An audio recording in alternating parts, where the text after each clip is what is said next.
I'm Nyla Trumbach, and I'm the lead mechanical test operations engineer on the Fred Haise Test Stand at NASA Stennis Space Center. I lead a team of 4 test engineers in testing the RS-25 engines for the Artemis program. In high school, I was very interested in math and science, and I had a couple teachers who pointed out that I was pretty good at math, and they suggested I go to engineering school. So I chose that path. But as a girl, my grandfather was involved in the shuttle program, and for our summer vacations, we would visit them in Kennedy, at Kennedy Space Center. And one time I saw a shuttle launch from their backyard, and I can remember the windows rattling, and I'd never seen anything like that. And at the time, I never dreamed that I'd be a part of the space program. It really was never a goal of mine. But coming out of school, I came back home and started looking for a job, and I got a job here at Stennis Space Center with Rocketdyne, and it just took off from there. When I first started out at Stennis, I was in the maintenance group for the Navy.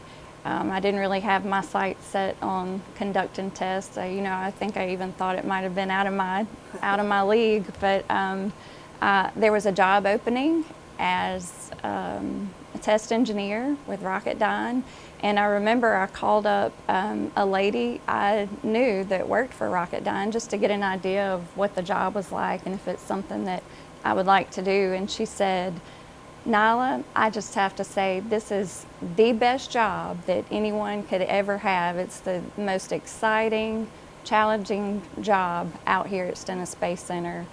And so it was a little scary, thinking of what I would be doing, but I'm so glad it worked out, and that I eventually became a test conductor. We are in the Test Control Center right now, and this is where all the fun happens.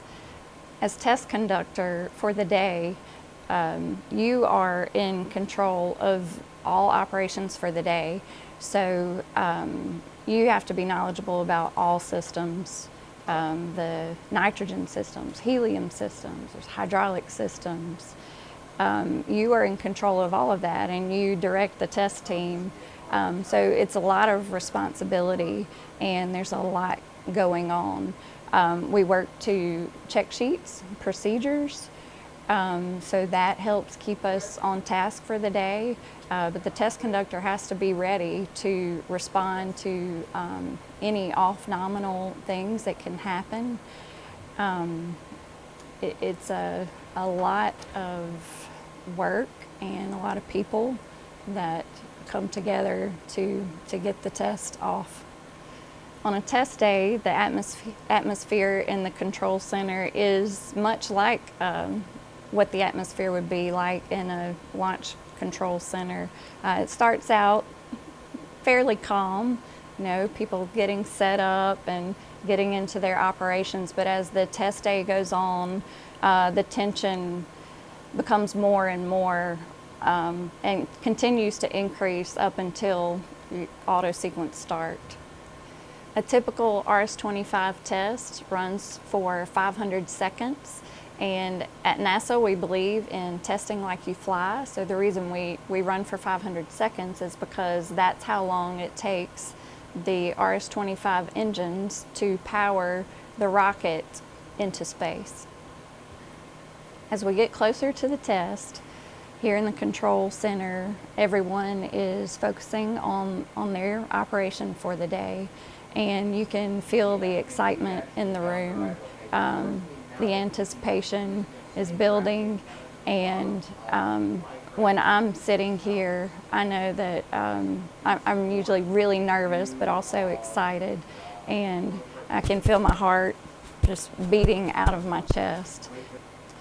Once we hit auto sequence start and start the test, there are several things that we look at. We monitor camera views to make sure there's nothing wrong in camera views. We are watching our tank levels our propellant tank levels, the liquid hydrogen and liquid oxygen, to make sure that we are on schedule for consumption.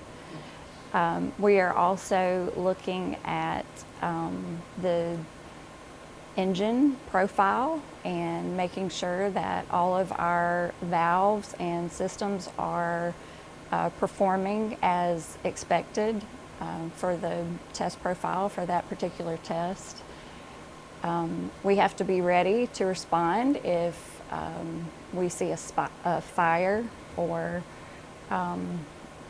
any issues that happen during the test. Today we're testing the RS-25 engines to certify them for use on the Space Launch System and the Artemis mission that will be flying to the moon. So when you're watching the test, you'll see what looks like a huge cloud of smoke coming out of the test stand, but it's not actually smoke. What that is water vapor. Our test stand has a deflector that pours out thousands of gallons of water per minute, and when the hot exhaust hits the deflector water, it creates the steam, the water vapor. Being a test conductor can be really stressful, and it's really hard work, but it also can be fun. I enjoy being part of the team and working towards getting ready for the test.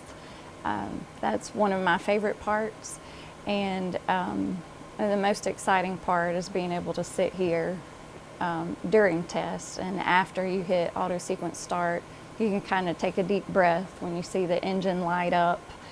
And sure, there's a lot to look at after that, but to me that is the most enjoyable part. You can kind of sit back and look and watch the engine fire.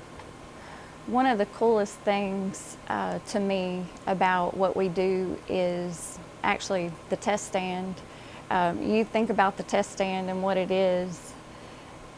It has to be strong enough to hold the rocket down. The rocket is meant to launch heavy, super heavy, items, rocket into space, but the test stand has to hold that down, has to hold the rocket down so we can perform a good test. I just think that's really amazing how these test stands were built and what they were made to do. If you're a young person out there today and you think that you'd like to become a test engineer, I would say focus on math and science and work hard. It can be hard sometimes, so don't give up, and if you stay at it, you can do it.